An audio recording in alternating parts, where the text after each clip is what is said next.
In today's video, I'm going to teach you how to install and set up WooCommerce in WordPress. To get started, sign into your WordPress dashboard. This is the main control area of your website, where you manage content, settings, themes, and plugins. Make sure you're logged into the correct site before making any changes, especially if you manage more than one WordPress installation.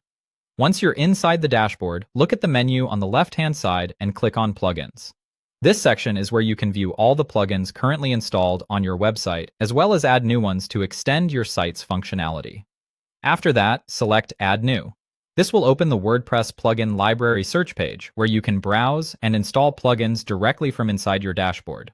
In the search bar, type WooCommerce. Give it a moment, and WordPress will display the matching results. From the list, find the official WooCommerce plugin. It's important to choose the correct one, since there may be other plugins with similar names. The official plugin is the one developed for WooCommerce and is the standard choice for turning a WordPress site into an online store. When you've found it, click Install Now.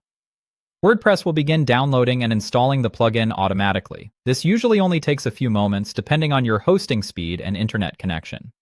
While it installs, avoid refreshing the page or navigating away, just to make sure the process completes smoothly. Once the installation is finished, the Install Now button will change. At that point, click Activate. Activating the plugin turns WooCommerce on and adds its store management features to your WordPress site. After activation, you'll typically see new WooCommerce options appear in your dashboard menu. Next, complete the WooCommerce Setup Wizard. This guided setup helps you configure the basic settings for your online store.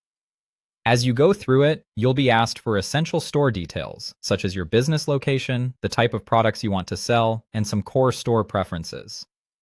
Take your time here, because these settings help WooCommerce tailor the store experience to your needs. The Setup Wizard is designed to make the process easier, especially if this is your first time working with WooCommerce. Once you finish it, your store foundation will be in place, and you'll be ready to move on to adding products, customizing your shop, and preparing your site for customers. And that's it! You've successfully installed and activated WooCommerce and completed the initial setup inside WordPress.